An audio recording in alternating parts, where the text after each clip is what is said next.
j'espère que vous allez bien. Aujourd'hui je suis trop contente de vous retrouver dans une nouvelle vidéo qui sera un tag.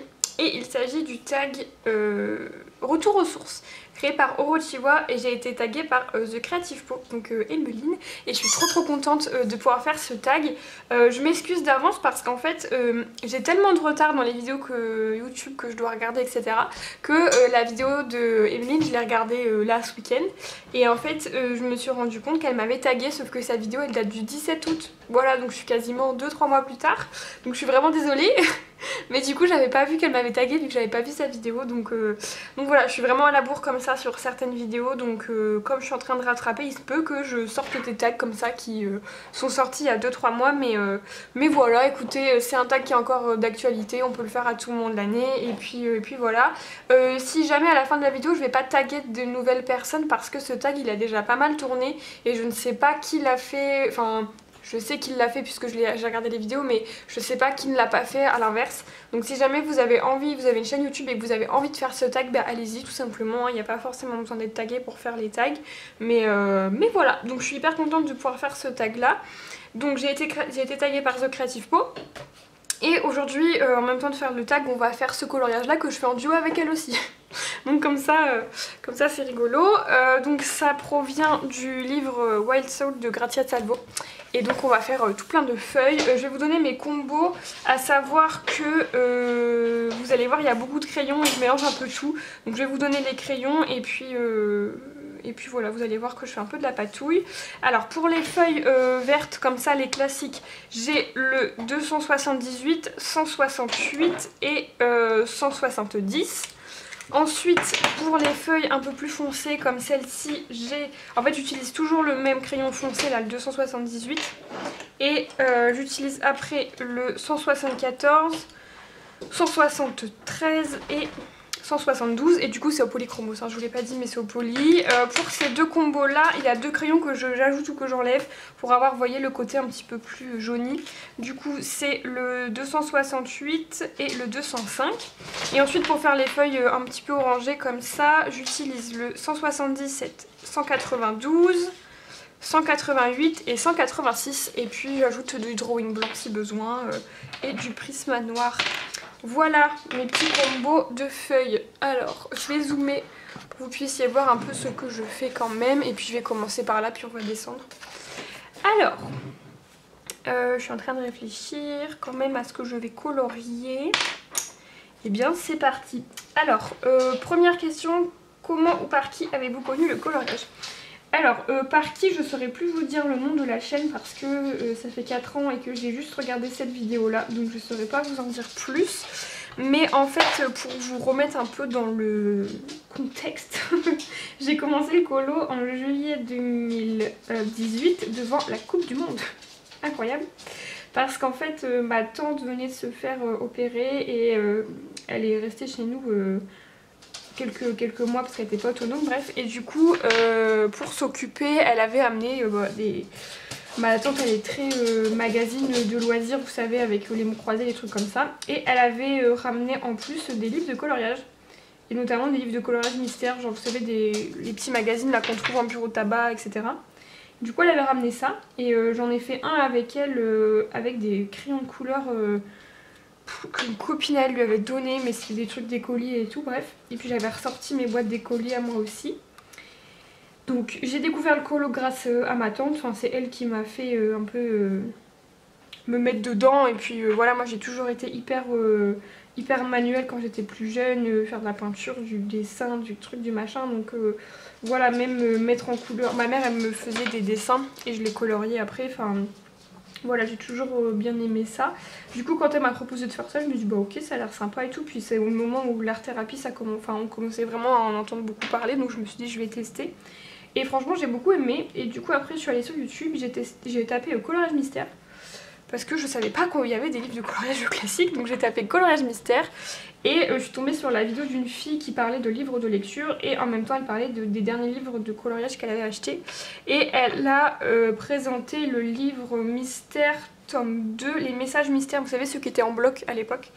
Et du coup je suis allée avec ma petite maman chez Carrefour faire des courses et on a pris du coup ce livre là et une petite boîte de crayons.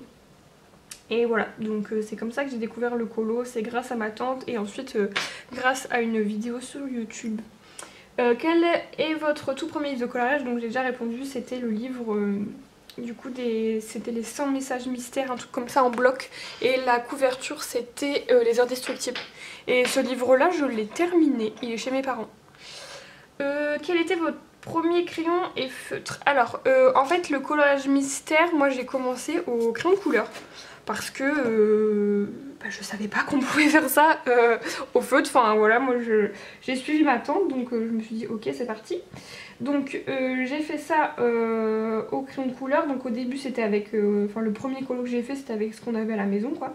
Et après quand j'ai été acheter mon livre, j'ai aussi acheté la boîte de Maped Color Peps, les 48 je crois, un truc comme ça. Du coup ça a été ma première gamme de crayons de couleur que j'ai eu. Et après avec ma tante ce qu'on a fait c'est qu'on s'est commandé sur Amazon les gangouis. Et d'ailleurs c'est drôle parce que dans le tag là retour aux sources, j'ai vu pas mal de personnes parler des premières gammes de crayons qu'ils ont eu, et il y a très peu de personnes qui ont parlé des gangouis, alors que pour moi quand j'ai commencé en 2018 les gangouis c'était le truc à avoir quoi. Tout le monde avait cette gamme, c'était une gamme qui avait genre 168 couleurs, enfin c'était un truc de ouf et c'était vraiment pas cher. Du coup avec ma tante on avait acheté ça sur Amazon, on avait fait moite-moite du prix et on avait fait moite-moite des crayons. Donc voilà, et puis les gangouis, je sais pas si je les ai ici ou si ils sont chez mes parents, pardon, mais je les ai gardés. Donc voilà, ce serait drôle d'ailleurs un jour de refaire un coloriage avec. N'hésitez pas à me dire, ça pourrait être sympa ça comme challenge slash tag de faire un coloriage avec notre tout premier matériel. Pour voir un peu, ça pourrait être sympa. Mais du coup ouais, c'était ça mon premier livre et mon premier matériel. Et après en termes de feutres, j'ai utilisé pendant très longtemps les feutres d'écolier que j'avais chez moi. Parce que moi j'étais du genre quand j'étais petite à réclamer une nouvelle boîte de feutres à chaque rentrée. Donc du coup j'en avais une quantité industrielle. Et c'est que en 2019, donc ouais, un an plus tard que je me suis acheté les Crayola Super Tips. Mais sinon pendant un an j'ai fait que avec mes feutres d'écolier. Et écoutez, il y avait certains moments où j'avais pas toutes les teintes, mais bon ça allait quoi. Qu'avez-vous acheté comme autre matériel hors feu de crayon en premier? Alors quand j'ai acheté mes gangouis, vous allez vous dire la dame est folle, j'ai directement acheté le DAL 133. Ça a été mon deuxième achat coloriage, matériel, parce que j'avais vu que c'était bien de prendre soin de ces crayons et tout. Donc avec ma tante on avait acheté ce taille crayon là. Et d'ailleurs après quand elle est repartie chez elle, elle en voulait absolument un pour elle. Donc je lui ai recommandé. Et puis ma tante d'ailleurs elle continue à colorier un petit peu. Alors elle a fait que des colos mystères et en 4 ans elle a jamais racheté de livre. Donc c'est pour vous dire qu'elle n'a pas un rythme effréné comme on peut avoir. Mais voilà, elle fait des petits colos de temps en temps. Et elle a toujours les gangouis, elle a récupéré mes Maped Color Peps. Et elle a toujours le DAL qui fonctionne bien. Donc voilà, je vais juste changer de combo. Mais donc c'était quoi la question quand même? Voilà, donc en premier matériel j'ai acheté ça. Après j'ai eu de la chance chez moi, c'est que ma mère elle a toujours dessiné, peint, etc. Donc tout ce qui est peinture acrylique et tout, j'en avais une quantité pareille à la maison, voilà. Ma mère avait une boîte de Albrecht Dürer, donc du coup j'avais les Albrecht Dürer qu'au début j'utilisais à sec, les pauvres. Ils étaient dans un état, enfin je m'en servais pas bien du tout. Et mon père avait une boîte de Neocolor 2, du coup j'ai acheté, je lui ai piqué quoi. J'avais aussi des petites boîtes d'aquarelle de quand j'étais à l'école, enfin bref j'avais déjà plein de matériel donc j'ai pas eu à acheter grand chose. Et je crois que niveau crayon, ce que j'ai acheté rapidement c'était les polychromos puisqu'on les trouvait à l'unité chez Cultura. Et après tout ce qui est matériel action, surtout les twin markers, j'en ai acheté vraiment rapidement en 2018. Quelques mois après avoir commencé, j'ai acheté ça principalement. Donc voilà. Ensuite, avez-vous commencé par des aplats ou avez-vous directement essayé de faire des dégradés? Alors, je vais mettre pause parce que Sésame elle a perdu sa balle sous le canapé et je vais vous ramener mon premier coloriage pour vous expliquer. Me revoilà, alors hop je vais dézoomer. Du coup pour vous expliquer en fait mes premiers coloriages c'était du coloriage mystère. Donc du coup je faisais juste des aplats au crayon de couleur en respectant les couleurs qui étaient données. Je faisais pas du tout de mystère arrangé ou quoi que ce soit, c'était vraiment voilà, je me cantonnais à ça. Et du coup quand j'ai commencé à regarder des chaînes YouTube, je vous dis pas lesquelles parce qu'il y a une question à ce sujet juste après, mais du coup quand j'ai commencé à regarder les chaînes, bah, je me suis rendu compte qu'il y avait d'autres livres qui existaient, etc. Et qu'il y avait notamment des blogs de collage Disney. Donc du coup le premier livre hors mystère que j'ai eu, c'était le blog Buddies. Qui d'ailleurs faudrait que je reprenne parce qu'il doit me rester une vingtaine ou trentaine de colos grand max pour l'avoir terminé. Je suis désolée si vous entendez des pouic pouic, voilà, c'est Sésame, elle est en train de s'éclater. Oui bref, voilà, j'ai commandé le blog Buddies et à ce moment-là j'ai commencé avec les Gangui et les Albrecht Dürer et les Neocolor 2 à faire mes petits colos. Donc je ferme ça juste 2 secondes et je vais vous montrer mes premiers coloriages. Je crois que vous les avez jamais vus. Donc le tout premier coloriage que j'ai fait dans mon blog Buddies, c'était Ariel. Et du coup c'était ce coloriage là, voilà. Donc le fond c'est du Neocolor 2. Je vais baisser un peu la lumière pour que vous puissiez mieux voir. Le fond c'est du Neocolor 2. Il y a plein de Posca, voilà, Posca c'était aussi un de mes premiers achats. Et je sais pas si vous allez voir, mais sur la peau, etc., dans les cheveux, j'ai essayé de faire, des dégradés, voilà. Alors à savoir que les cheveux ils sont complètement faits au Albrecht Dürer, donc s'il y a une goutte d'eau qui tombe là-dessus, c'est la catastrophe. La queue pareil, c'est fait, la queue elle était pas mal, hein, j'avais fait un bon dégradé. Et voilà, sinon après le reste c'est du Gangui. Mais franchement je le trouve pas mal pour un tout premier colo, il était pas dégueu. Et après le deuxième coloriage que j'ai fait par la suite, c'était ce coloriage là. Voilà, et j'avais fait le fond au Neocolor 2 et je me souviens, en fait au moment où j'ai démarré le coloriage, j'avais fait une chaîne qui c'était Aquarelle Art, ma chaîne, c'était toujours sur cette chaîne là, mais j'avais posté des vidéos que j'ai supprimées après parce qu'au final... voilà, j'étais pas trop sûre de vouloir faire des vidéos et donc ça c'était en 2018 et en 2018 j'avais fait le tuto pour ce fond. Je sais pas s'il y a des gens qui étaient déjà là à l'époque mais bref.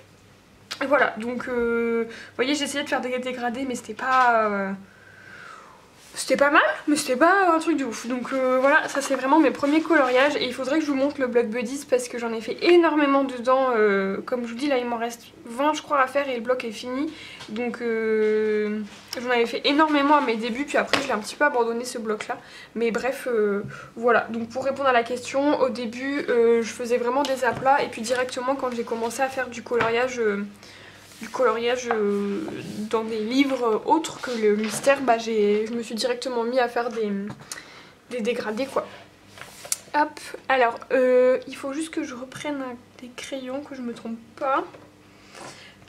Ensuite, vous arrive-t-il encore de faire des aplats? Si oui, dans quel livre ou quel type d'illustration?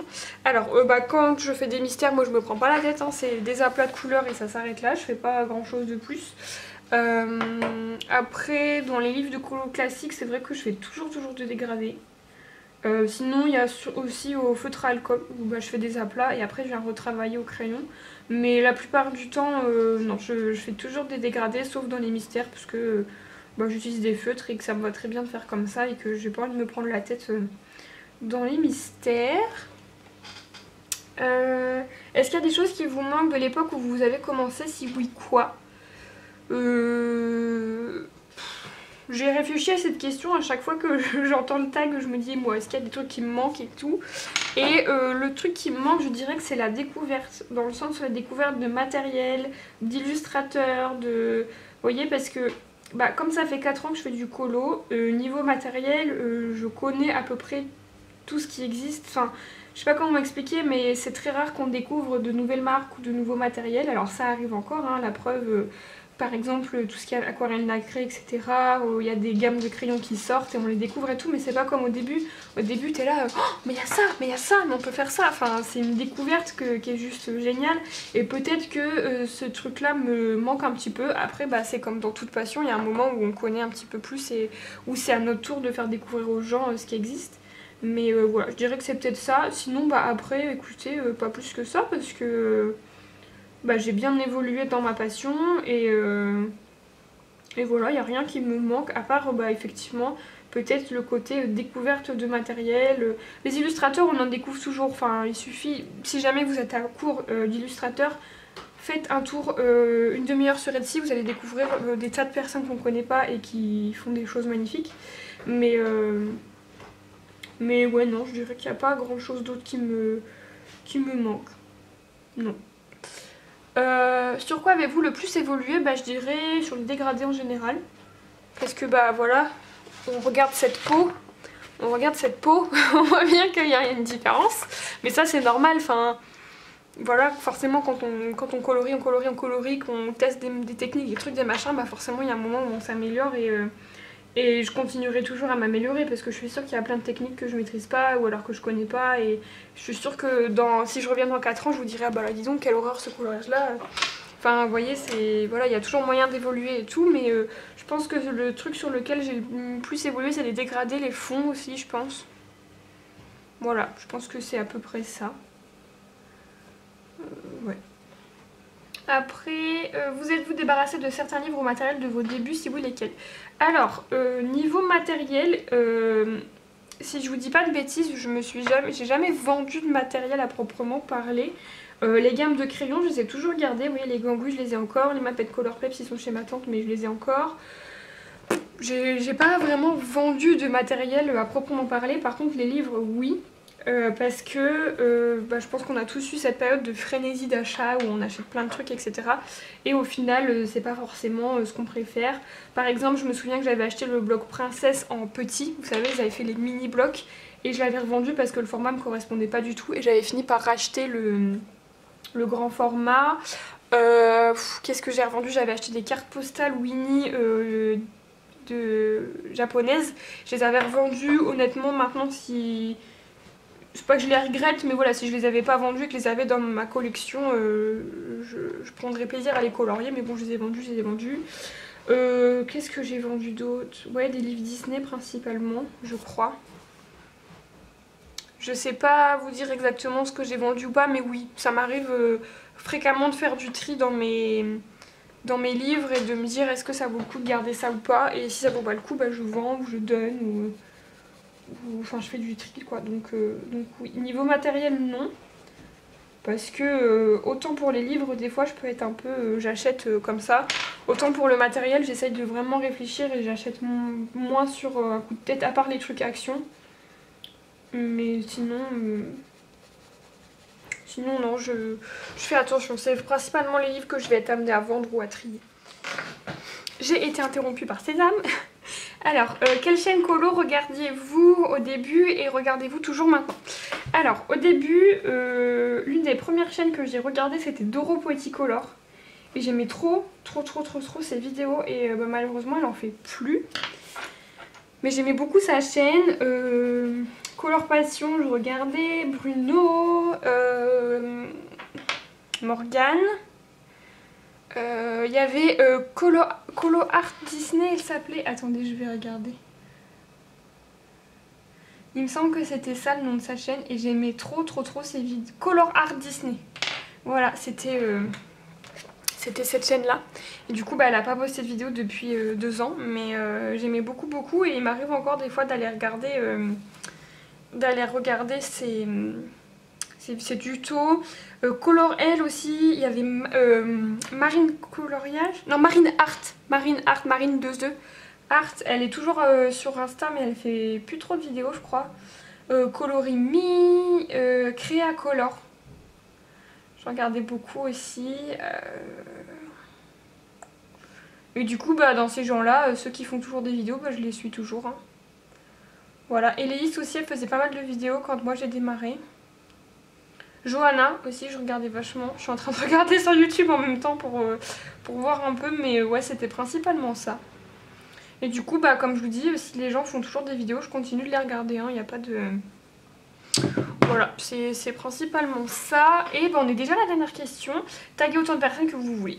Du coup, j'invite tout le monde à le faire, hein, vraiment, si vous avez une chaîne et que vous avez envie de faire ce colo, allez-y parce qu'il est vraiment cool et ça permet d'en apprendre un peu plus sur vous, sur votre parcours dans le colo et voilà, de savoir un petit peu ce que vous avez utilisé comme matériel et tout, enfin voilà, c'est cool. Mais voilà, s'il y a un truc qui me manque, qui existait, je me souviens, il y a longtemps, c'était les missions abonnées de Color Elle et qui avait été reprise après par Marine Art. Ça n'existe plus, c'est dommage, c'était vachement bien. Bon, il y a d'autres choses qui existent maintenant, mais voilà, il y avait la colo classe aussi, c'était vachement bien ça. Pareil, ça n'existe plus, enfin voilà, il y avait plein de trucs comme ça. Steffi aussi, Steffi Sweet Color, je la regardais. Maintenant, elle fait autre chose sur YouTube, mais je la regardais vachement. Je suis en train de réfléchir, mais non, c'est ça. Donc voilà, écoutez, j'aurais fait 4 petites feuilles avec vous, c'est déjà pas mal. J'espère que ce petit tag vous aura plu. Comme je vous dis, si vous avez envie de faire le tag, allez-y.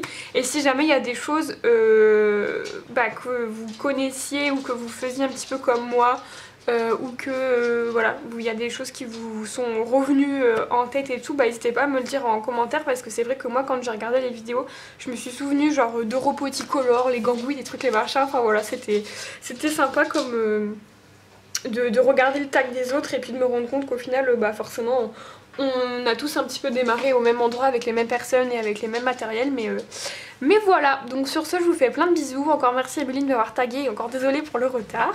Je vous fais plein de bisous et je vous dis à la prochaine.